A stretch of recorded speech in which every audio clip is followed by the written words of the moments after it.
Allahumma salli ala sayyidina Muhammadin tibbil qulubi wa dawaiha wa afiyatil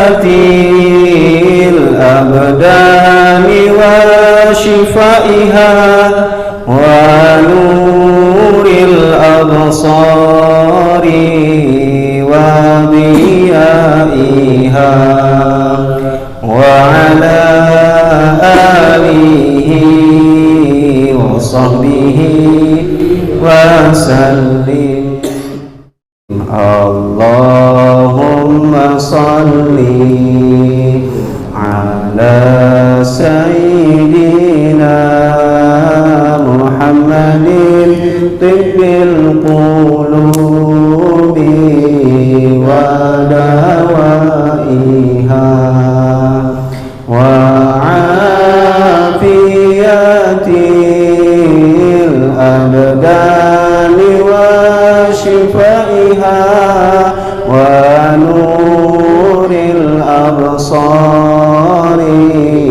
wa diyaiha wa ala alihi wa sahbihi wa sallim.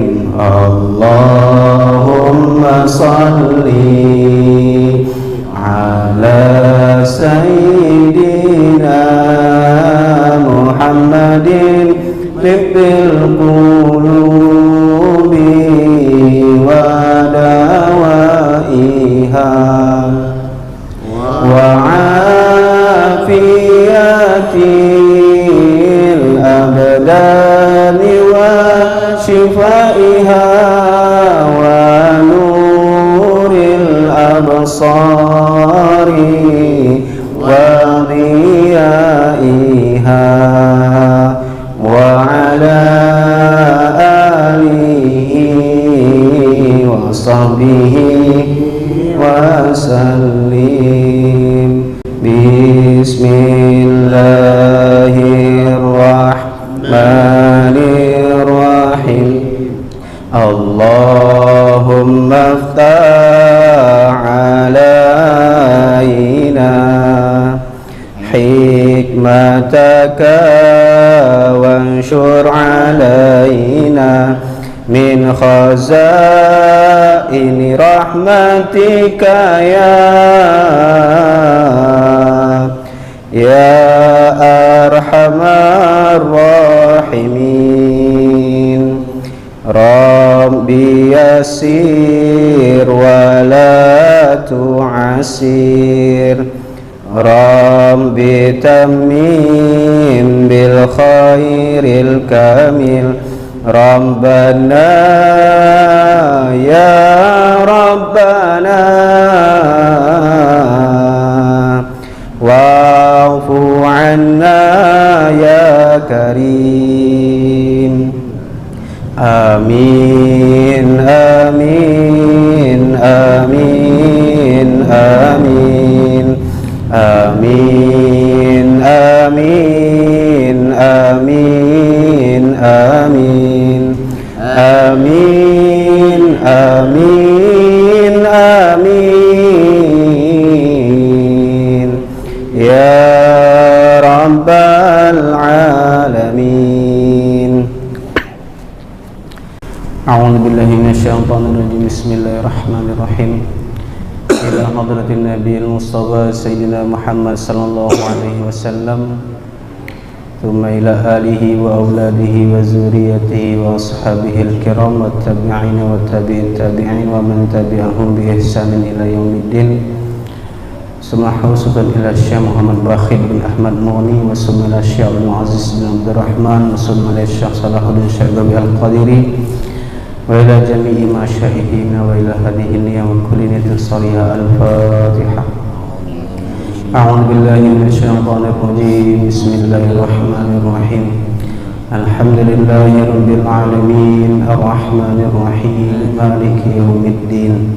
إياك نعبد وإياك نستعين اهدنا الصراط المستقيم صراط الذين أنعمت عليهم غير المغضوب عليهم ولا الضالين آمين.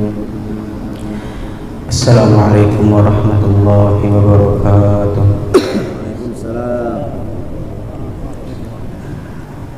Bismillahirrahmanirrahim. Alhamdulillahirabbil alamin wa bihi nasta'in.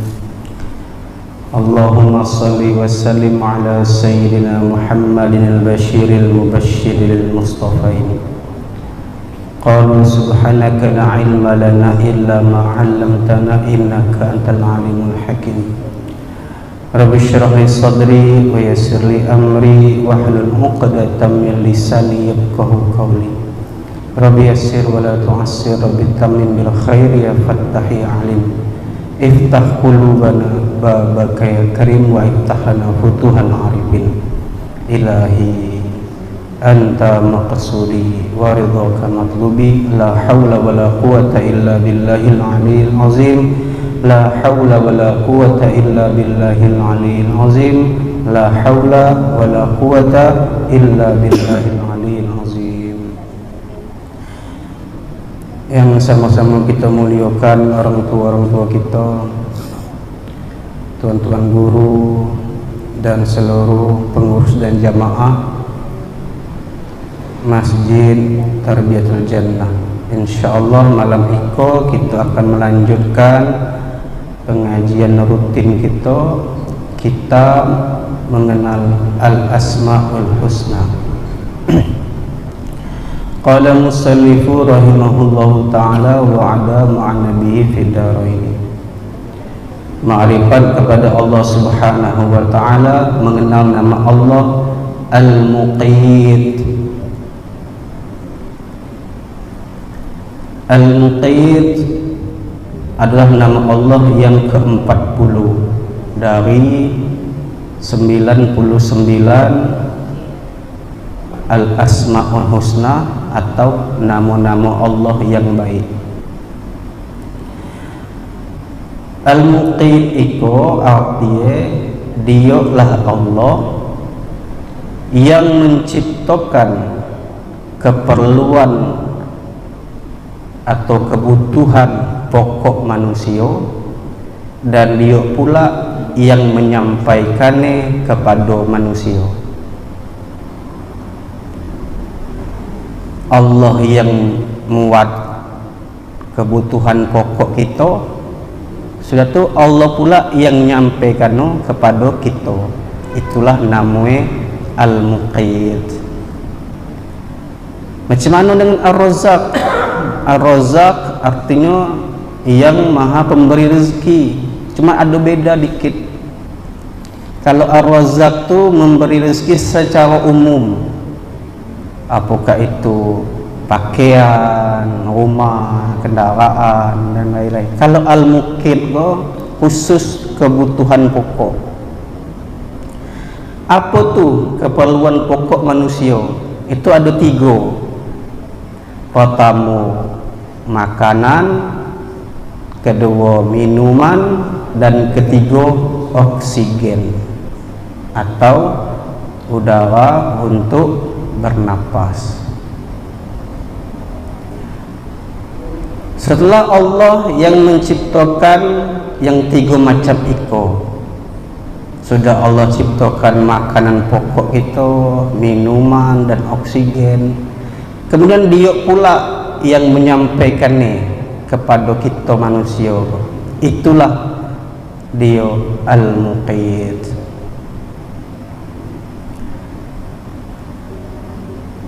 Dalam menyampaikan kebutuhan pokok juga kepada kita, Allah tu nyampaikannya dengan macam-macam cara.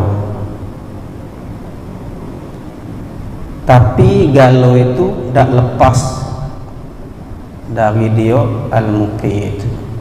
Ada dengan cara normal atau cara lazim, biasa. Macam mana? Ya, yang macam kita saksikan sehari-hari dalam kehidupan kita. Ada yang Katakanlah kita orang Jambi kok makan nasi dari beras, nah aja nak berumur dulu, kemudian baru jadi panen, baru jadi beras, kemudian dicuci dulu, kemudian dimasak. Nah, ada juga beli dia baru muda tapi dia beli beras, kemudian tetap juga masak dulu. Nah, itu hal-hal yang normal, yang lazim, yang kita temui dalam keseharian kita. Sampailah nyuapnya tuh, nyuap ke dalam mulut. Nah, itu Allah Al-Muqit yang menyampaikannya kepada kita. Pada zahirnya kita yang menyampaikan makanan tuh, yang nampak gitu, yang nyata di kita yang nyuap tuh, atau kita yang masak tuh, atau kita yang berumur tuh. Tapi padahal hakikatnya yang menyampaikan itu adalah Allah Subhanahu wa Ta'ala yang bernama Al-Muqit. Nah, itu yang lazim atau normal. Ada juga Allah dengan bernama Al-Muqit, dia menyampaikan kebutuhan pokok kepada manusia kok dengan cara ghairul lazim, atau dak lazim, atau dak biasa, atau luar biasa, atau ganjil, tanpa diusahaui sebelumnya. Macam mana contoh? Iko terjadi pada Siti Maryam. Siapa Maryam itu? Iko adalah mae atau ibu Nabi Isa alaihi salam. Macam mana makannya Sayyidah Maryam itu? Dia setiap hari makan, itu makanan itu sudah terhidang depan dia, sudah ada, tinggal makan lagi. Entah dari mana datang waktu itu orang gaduh nengok kan. Nah, itu jelas menunjukkan bahwa yang menyampaikan makan itu adalah Allah Subhanahu wa Ta'ala Al-Muqit. Mana cerita pengarang dah ayat Al-Quran. Dalam Al-Quran disebutkan firman Allah Subhanahu wa Ta'ala, a'udzu billahi minasyaitonir rajim, kullama dakhala 'alaiha Zakaria al-mihraba wajada 'indaha rizqan qala ya Maryamu anna laki hadha qalat huwa min 'indillah. Kullama dakhala 'alaiha Zakaria al-mihraba, manakala Zakaria, Nabi Zakaria masuk ke mihrab. Mihrab ko tempat ibadahnya Siti Maryam. Masuk ke mihrab Sayyidah Maryam, ia tengok, dia dapati di sisi Maryam tadi ada makanan.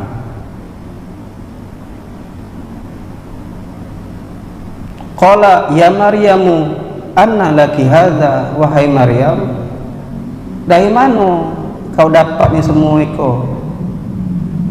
Qalat, jawab Maryam, huwa min indillah, semuanya itu dari sisi Allah Subhanahu wa Ta'ala.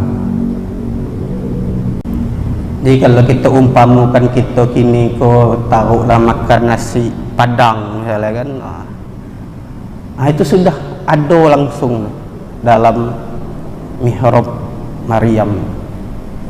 Buah-buahan kalau kita nak bertanaman dulu, bawa panen atau beli dulu, dia sudah ada di situ. Nah, itu cara Allah menyampaikan kebutuhan pokok kepada manusia dengan cara ghairul lazim atau tak biasa atau luar biasa. Ada tak lagi selain Siti Maryam? Banyak.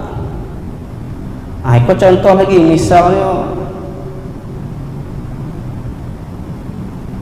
Allah menyampaikan makanan, minuman dan udara kepada hamba tanpa diketahui oleh siapapun, sehingga hamba bisa bertahan hidup dalam waktu yang lama tanpa diketahui ada makan atau minum. Seperti contoh Sayyidina Al-Faqihil Muqaddam Muhammad bin Ali Ba'alawi.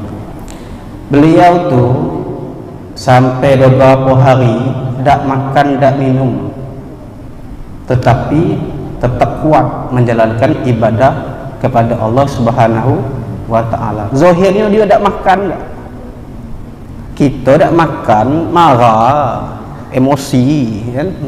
Lapar tu coba jangan cagil kalau orang lapar, nak marah be. Tapi Al-Faqihil Muqaddam bahari-hari tak ada makan zahirnya, tapi macam mana Allah yang menyampaikannya ke dalam diri dia sehingga dia tetap kuat dalam menjalankan ibadah kepada Allah Subhanahu wa ta'ala. Ada lagi Al-Habib Abdullah bin Idrus Al-Akbar. Beliau kok beratus-ratus hari tak ada makan, tak ada minum, padahal di dalam khalwatnya beliau tetap beribadah. Khalwat kok apa? Menyendiri di satu tempat, kemudian beribadah di situ.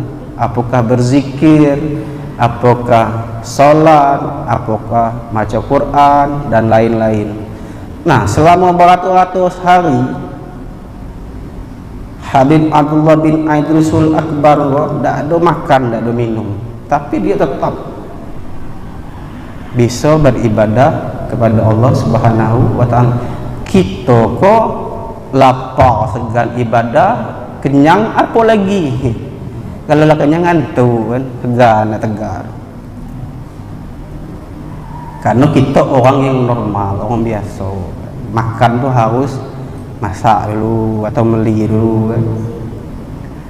Ada lagi nama Imam Sahal bin Abdullah At-Tastari. Beliau kok setiap 25 hari makan sesuap. 25 hari lagi baru makan lagi sesuap. 25 hari lagi tidak makan lagi sesuap, macam tu dia. Itu cara Allah menyampaikan kebutuhan pokok manusia, dan dia pula yang menyampaikannya kepada manusia. Iko yang cara ghairul lazim. Kampung gitu ada tak? Ada kalau dapat kabar. Nama Guru Ismail tu, yang pasal panjang. Ya, Ismail ya. Guru Ismail nama, pasal panjang. Satu ketika orang rumah menyebut ke beliau kalau beras habis. Tengok di badan beras tu, berdaringan ni, detik lah. Macam mana bang kita kok nak makan? Apa kata Guru Mail ni? Tunggu dulu bentar, tutup pada ringan tu. Tak berapa lama buka lah. Sekali buka penuh beras ni dalam badan beras ni. Itu orang-orang yang Allah istimewakan. Kalau kita beribu-ribu kali lah buka tu kan, yang ada berkurang kan. Dapat kabar juga kalau butuh sesuatu, beliau tu tinggal buka kitab le. Butuh duit, buka kitab. Ada duit, belilah. Kapan butuh, tinggal buka kitab, ada duit dalam tu. Kalau kulo macam tu, koyak kitab kan, buka terus. Itu kan kena istimewa beliau tu. Ika bukti bahawa Allah yang menyampaikan makanan kepada hamba-hamba tersebut, walaupun tanpa diketahui oleh siapapun asbabnya. Allah Subhanahu wa ta'ala memperlihatkan bahawa dia yang menyampaikan. Ada lagi tak yang lebih ganjil, yang lebih luar biasa? Ada. Kalau bapak atau ibu ingat kisah Ashabul Kahfi, kan diceritakan dalam Quran. Baca manu ashabul kahfi, ya kok kisah pemuda jumlah 7 orang, itu dikisahkan dalam Al-Quran.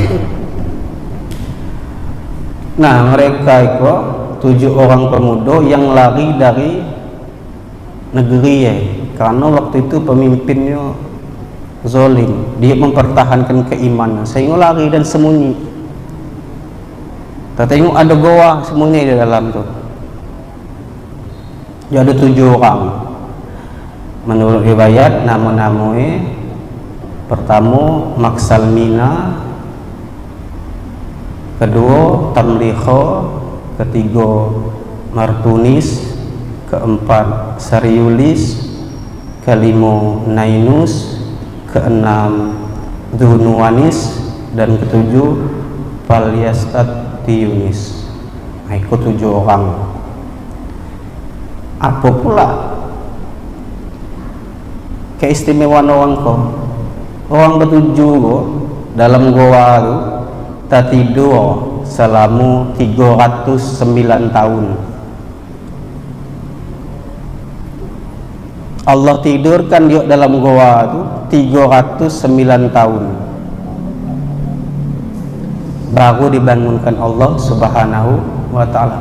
Mereka tetap hidup walaupun secara zahir tanpa makan dan minum.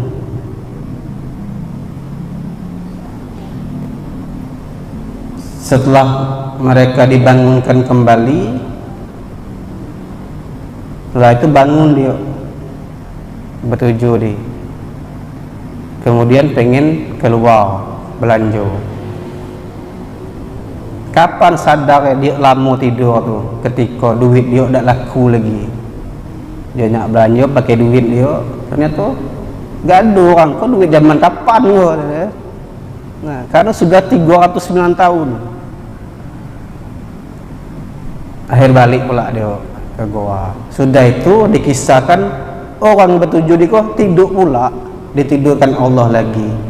Sehingga diriwayatkan kaki zaman Nabi Isa diturunkan Allah dari langit, baru mereka kok keluar pula. Nah, itu menurut kisahnya Ashabul Kahfi. Kita kalau tidur bangun tuh langsung ngereok lah, langsung nyari lah ke tudung sajian. Mereka bertujuh tadi tetap hidup selama beberapa masa, karena selama itu mereka selalu mendapatkan makanan dan minuman dan oksigen yang disampaikan oleh Allah tanpa diketahui sebabnya. Jelaslah bahwa selama belum habis umur seseorang, Allah akan selalu memberikan rezeki dan menyampaikannya sekalipun berada di tempat yang tersembunyi dan tidak ada makanan tersedia. Kita seharusnya dalam hati kita janganlah kita kok mengkhawatirkan masalah rezeki. Ngapo? Karena rezeki kita kok akan terus ada dan disampaikan Allah kepada kita, dah akan meleset. Kapan habisnya? Kita matilah. Kalau kita mati, tanda habislah rezeki kita, jatah rezeki kita. Jadi kalau masih hidup macam ini kok, tu jangan gaduh, jangan heran, jangan takut. Ada tu masih ada beras di rumah kok, tapi masih takut sebagi makan apa, sebagi makan apa ya. Padahal masih ada tu beras, samal misalnya kan. Itu kita takutkan. Itu masalah tauhid, masalah keyakinan dalam hati kita. Sekalipun zahirnya kita bekerja, kita bergawe, kita berjualan dan lain-lain. Cuma tetap yang menyampaikan rezeki, yang menyampaikan kebutuhan pokok kepada kita adalah Allah Subhanahu wa Ta'ala. Semenjak keluar dari rahim mak kita, sudah membawa catatan berapa tahun umur kita hidup di dunia kok. Selama umur kita masih ada, Allah akan selalu menyampaikan makanan, minuman, dan udara atau oksigen agar kita bisa bertahan hidup.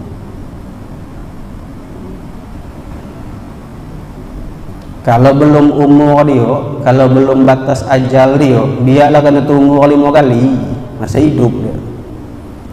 Tapi kalau sudah habis ajal, habis batas umur, tersandung bisa mati. Nah, macam itulah kira-kira tentang umur kita kok. Cuman jangan pula merasa kita kok hidup terus. Sianu tu meninggal, oh sianu tu meninggal ya, oh wajarlah lah tua. Oh sianu tu meninggal, ya wajarlah sakit. Kita lupa, seakan-akan orang lah meninggal terus. Lagi ingat sesaat kita pula. Nah, mudah-mudahan dengan pengajian kita kok Allah sadarkan kita supaya apa, bersiap-siap kita pun juga bakal mati. Apabila sudah datang ajal kamu, dah akan bisa dimajukan, dah akan bisa dimundurkan.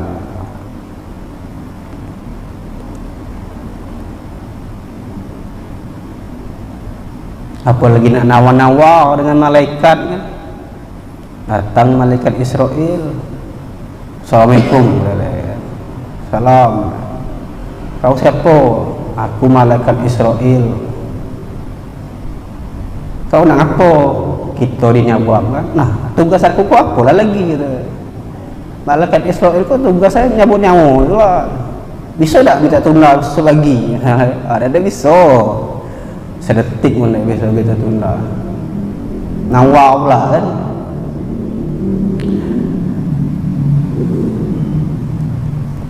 Rezeki yang disampaikan kepada kita itu juga pinjaman.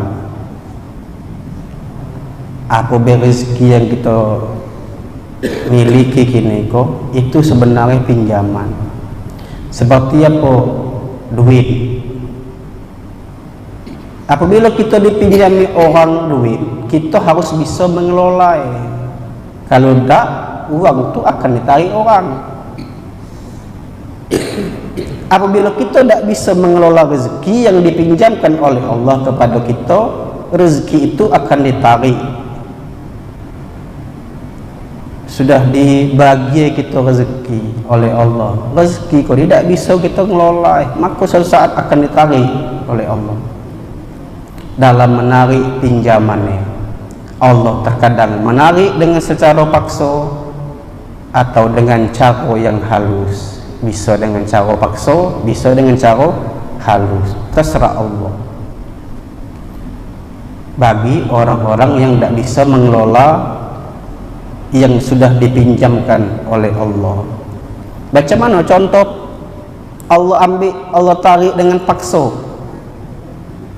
Kebakaran misalnya, punya harta banyak, terbakar, tu Allah tarik dengan kau ni lah, selama kau tadi tak ada dikelola dengan baik, atau dirampok orang, atau dipaling orang. Itu cara-cara Allah menarik kembali yang dipinjami dengan cara paksa. Ada pula dengan cara halus. Macam mana? Seperti sakit, kita akan selalu keluar uang untuk berubat. Macam mana kok? Ikut orang yang Allah beri rezeki tapi tidak dikelolanya dengan baik, yang Allah pinjamkan tidak dikelola dengan baik, sehingga Allah tarik rezeki dengan cara yang halus. Allah jadikan dia sakit. Kalau bagi orang yang sabar, sakit kok menghapuskan dosa. Kalau orang sabar dapat sakit, dia tak mengutuk dengan Tuhan. Ikulah yang akan menghapus dosa-dosa aku selama hidup kok, sehingga aku mati lagi aku dak bawa dosa. Tapi yang ditanya sedang menurut tu sakit gua. Ngapalah sakit? Sehingga dia nak cepat sembuh. Kalau orang sabar dia dak lah, dia terima ke. Ubat ke siko 10 juta, ubat siko 15 juta, ubat siko 1 miliar, sampai lagi ke mana tempat berubat tu, ke Jawa sana, sampai ke luar negeri, habis duitnya sudah. Atau dia sehat lah, bini yang sakit. Atau dia sehat lah, bini yang sakit, anaknya pula bawa penyakit. Macam-macam cara. Ikut cara halus. Kalau yang pertama dia cara paksa. Nah, mudah-mudahan kita apa yang Allah pinjamkan kepada kita, kita kelola dengan baik. Agar Allah menarik dak dengan cara yang menyakitkan atau keras, ulama sufi mengatakan bahwa cara penarikan Allah yang keras itu bisa kita hindari atau siasati dengan cara membayar pinjaman itu kepada Allah Subhanahu wa ta'ala. Orang tasawuf, orang sufi, orang yang bersih hatinya, dia mengatakan kalau kita nak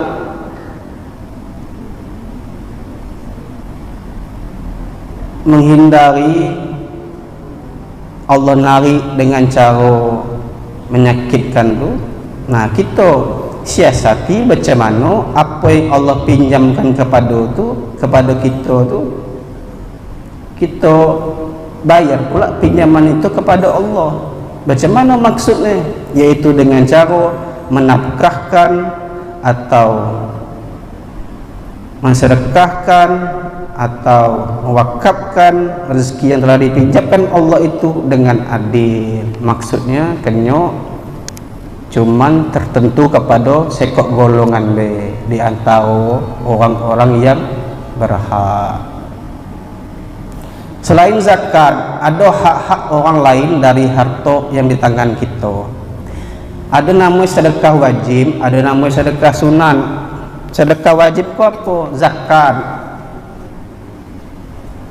Zakat itu macam mana? Apabila ada seseorang itu punya kekayaan atau punya emas senilai 85 gram, maka dia wajib mengeluarkan zakat sebanyak 2,5%. Itu wajib. Artinya orang bayar zakat tu biasalah, ada hebat dah. Ngapa? Karena wajib. Sama dengan orang sembahyang 5 waktu tu dah hebat dah, biasalah. Kenapa? Karena wajib. Yang hebat tu apa? Wajib dia buat, baru dia buat sunat. Macam mana sedekah sunat tadi? Ya banyak namanya. Dia tu sedekah lah, cuma namanya banyak. Ada namanya infak, ada namanya wakaf atau wakaf, ada namanya hibah, ada namanya hadiah, banyak namanya. Inti itu kita membayar pinjaman dari Allah Subhanahu wa ta'ala. Apabila dalam minggu kita menyantuni anak yatim, esok minggu depan giliran orang miskin pula kita bagi. Berikutnya lagi kepentingan sosial pula, apakah masjid, apakah madrasah, apakah pesantren. Yang pasti kita harus bisa membagi-bagikan infak itu agar segala yang dianjurkan Allah untuk memberinya, mereka bisa mendapatkan pemberian kita. Apabila kita sudah meyakini bahwa Allah yang menyampaikan makanan, minuman dan udara kepada kita, maka kita dituntut untuk menyikapi keimanan itu dengan satu akhlak, yaitu mensyukuri apa-apa yang telah sampai kepada kita. Kalau kita sudah memahami tadi apa asma Allah yang bernama Al-Muqit, maka kita dituntut berakhlak dengan yang sama, yaitu apa? Mensyukuri apa-apa yang telah dibagi atau yang sampai kepada kita. Orang yang pandai bersyukur tanda dia percaya kepada Al-Muqit yang menciptakan dan menyampaikan makanan, minuman dan oksigen atau udara kepada manusia.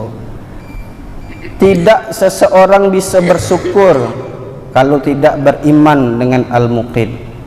Semakin sering seseorang mengingat Al-Muqit, semakin dekat kepada bersyukur.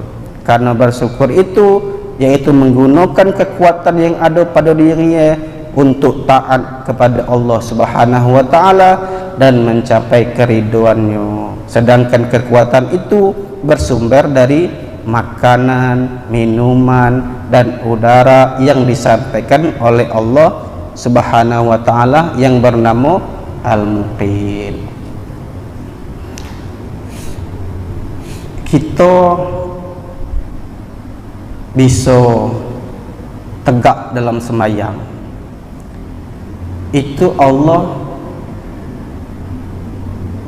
mengizinkan kita atau memberikan pertolongan kepada kita sehingga kita diberinya kekuatan itu tadi sebabnya Allah sudah menyampaikan makanan dan minuman dan oksigen kepada kita. Nah, jadi kita bersyukurlah dengan Allah bagi makanan pokok ni kita bisa beribadah. Makrifahnya kita kepada asma iko jika benar-benar kita praktekkan menjadikan kita seorang hamba yang pandai bersyukur. Dak ada gunanya mengenal satu asma dari asma Allah jika kita tidak dipraktekkan atau diterapkan dalam kehidupan. Akhlak-akhlak yang lahir dari pengenalan ikolah manfaat dari kita mempelajari nama-nama Allah Subhanahu wa ta'ala. Ngapa kita milih kitab iko? Ngapa kita milih kitab pengajian Asmaul Husna? Supaya setelah kita mengenal nama-nama Allah tadi, kita bisa mempraktekkan juga akhlaknya. Sebagaimana di awal kemarin disebutkan hadisnya, takhallaku bi akhlaqillah, berakhlaklah kamu dengan akhlak-akhlak Allah. Apabila kekuatan yang ada di diri digunakan kepada hal-hal yang dilarang Allah atau tidak dibawa untuk taat kepada tanda tidak bersyukur. Allah lah bagi makanan pokok kepada kita, Allah lah bagi udara, oksigen bisa bernapas, Allah lah bagi rezeki yang lain-lainnya. Yang dibagi Tuhan tuh kita gunakan untuk maksiat, kita gunakan untuk melawan Tuhan. Itu namanya tidak bersyukur. Dan berarti kita tidak meresapi makna dari asma Allah Al-Muqit itu. Dia tidak menerapkannya dalam kehidupan. Padahal tiap asma Allah menuntut kita satu akhlak, dengan itu kita bisa makrifat kepada Allah Subhanahu wa taala pemilik nama. Jadi ibarat kita punya anak kita minta duit, kita bagilah duit tadi beli ke racun, seluruh racun ini kita ni supaya kita mati. Itulah ibaratnya kita kok. Allah bagi kita rezeki, Allah bagi kita makanan pokok, oksigen, kita gunakan untuk melawan dia. Itu pengibaratan deh. Mudah-mudahan dengan ibarat itu bisa paham maksudnya kan. Mak punya pisau mak, ambil anak, ambil episode tikam pula mak ini. Jam tu lah tu. Allah bagi kita galo-galo yang dibagi ke kita tu kita buat pula untuk melawan dia. Itu ibaratnya, gambaran. Udara atau oksigen yang kita hirup ketika bernapas setiap saat sampai kepada kita dengan cuma-cuma tanpa harus membayar. Padahal jika dinilai dengan oksigen yang ada di rumah sakit tu, kita harus mengeluarkan miliaran rupiah dalam sehari cuma untuk bernapas. Kita tengoklah saudara-saudara kita yang bernapas susah sehingga perlu alat oksigen kan, pakai tabung, nyari itu susah nah. Kalaupun ada mahal pula. Berarti kita kebanyakan dibagi Tuhan sudah. Al-Muqit tadi, bernapas gratis. Andai kata bernapas kita berbayaran, dah telap kita bayar bukan cuma makan dan minum yang disampaikan Al-Muqit kepada kita. Kita sering tidak menyadari bahwa udara yang kita hirup yang memang diciptakan untuk bernapas manusia bukan ada dengan sendirinya atau secara kebetulan ada. Maka kata para ulama, kata guru kita, saking banyak nikmat yang kita dapat kita lupa kalau itu tu nikmat. Kaki hitung keluar dulu, ngitung nikmat dalam tubuh kita bela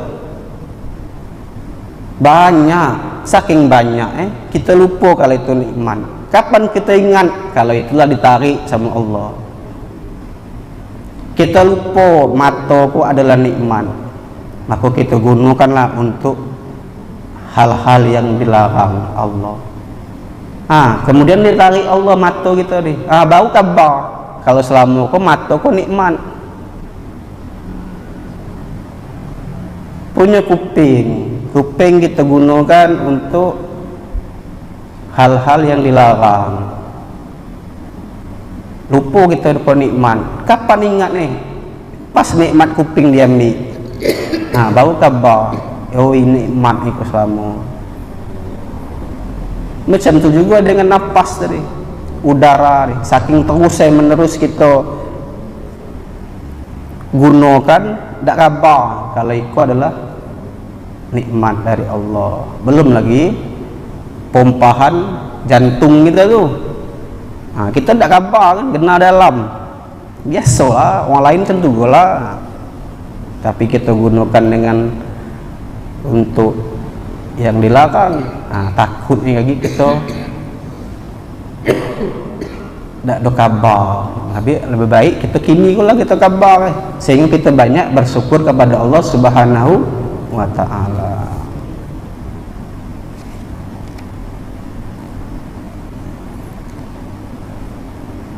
Siapa yang menciptakan udara yang menyampaikan kepada kita? Yang mencipta dan menyampaikan udara kepada kita adalah Allah Subhanahu wa ta'ala yang bernama Al-Muqit. Jika engkau mau berpikir tentang sampainya kebutuhan pokok yang 3 macam itu kepada kita, tentang macam mana makanan mulai dari proses kejadiannya hingga sampai kepada kita, minuman yang berasal dari air hujan hingga sampai kepada kita, juga udara yang kita hirup yang selalu tersedia di mana kita berada. Jika kita sering memikirkan itu dan kita yakini bahawa yang menyampaikan itu adalah Allah Subhanahu wa ta'ala yang bernama Al-Muqit, maka kita akan banyak bersyukur atau berterima kasih kepada yang telah menyampaikannya kepada kita. Apabila kita banyak bersyukur kepada Allah, maka Allah tidak akan menyalahi janjinya. Apa janji Allah? La in syakartum la azidannakum. Kalau kamu bersyukur, niscaya nian akan aku tambah nikmat. Wala in kafartum inna azabi lasyadid. Tapi kalau kamu ingkar, kalau kamu kufur, bahwasanya siksa aku sangat pedih. Itu kata Allah Subhanahu wa ta'ala. Wallahu a'lam bissawab. Silakan.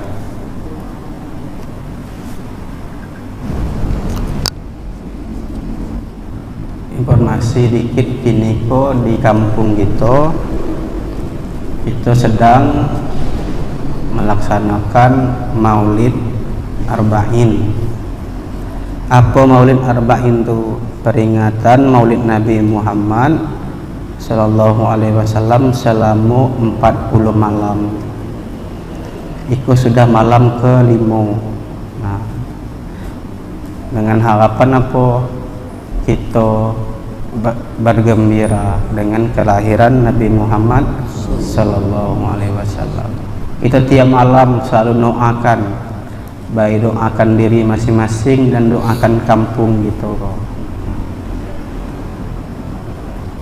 Saya ngundang loh, bebas, siapa nak ikut silakan. Yang khusus yang jantan ya maksudnya. Nah, siapa nak ikut ya malam bebas. Tinggal tanya malam kau di mana, malam kau di mana. Wah, boleh. Semakin banyak yang hadir, mudah-mudahan semakin menambah keberkahan acara itu. Dan insya Allah malam 13-nya di Siko Pak Jadi ya. Nah, malam ke-13-nya bergabung Majelis Anwarul Mustafa dengan Masjid Jami Tarbiyatul Jannah di Siko. Malam 12 di Masjid Nurul Sa'adah. Penutupannya malam 40 di pesantren Al-Mustafain.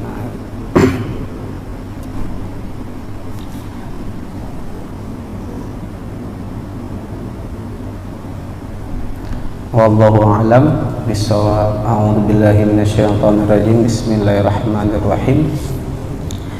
Alhamdulillahi rabbil alamin. Allahumma shalli wa sallim ala sayyidina Muhammadin al-basyiril mubashshiril mustafain. Allahumma inna na'udzu bika wa natawassalu ilaika wa natawajjahu ilaika wa natadarra'u ilaika bi asma'ikal husna.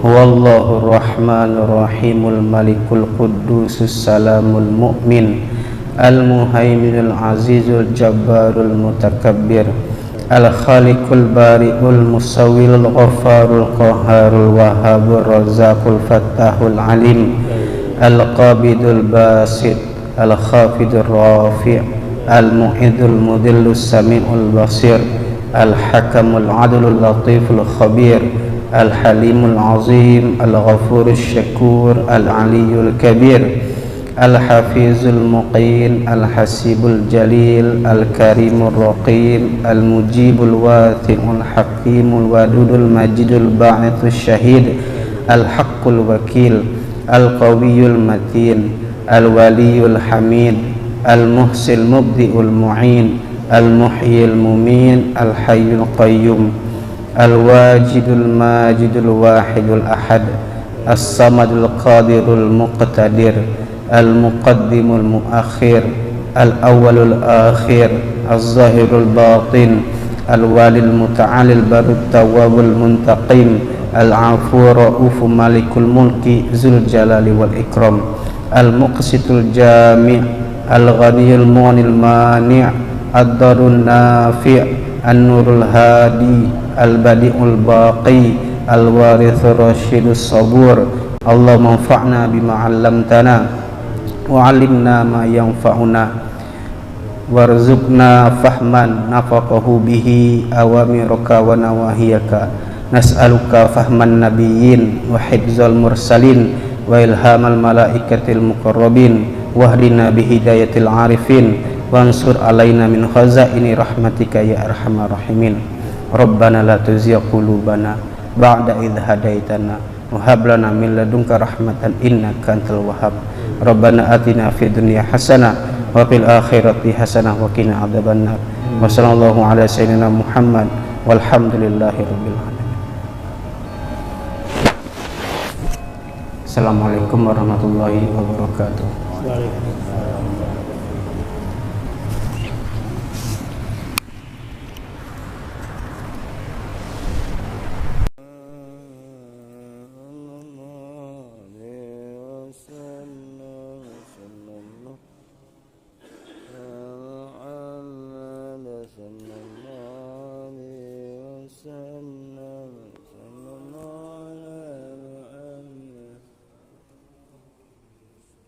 وسلم